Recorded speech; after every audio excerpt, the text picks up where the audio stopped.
everyone, I am Auna A. Gani, and today I'm going to teach you how to proper perform the underhand serve in volleyball. This is one of the most basic skills and it's perfect for beginners who are just starting to learn the game.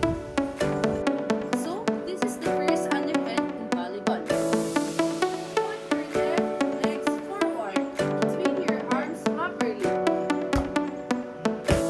So, this is the first underhand in volleyball. An underhand serve is a basic way of starting playing sports like volleyball. It is a serve where you hit the ball from below, underhand, instead of above your head. How it is done. Hold the ball in the one hand, usually your non-dominant hand. Swing your other hand from the back to front, like a pendulum. Hit the ball with the palm or first below waist level. Send the ball over the net. Example.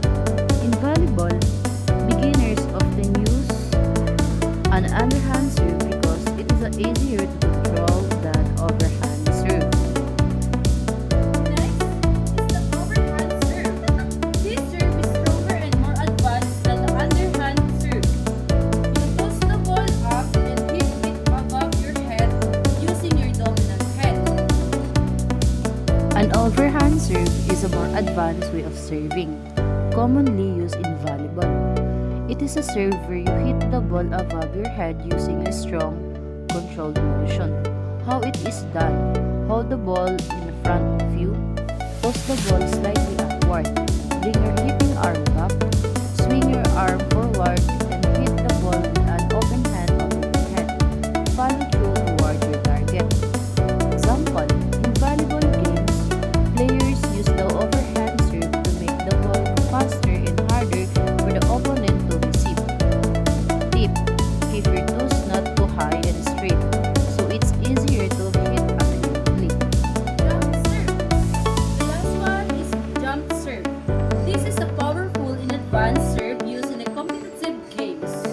Toss the ball high, jump, and hit it in the air like a spike.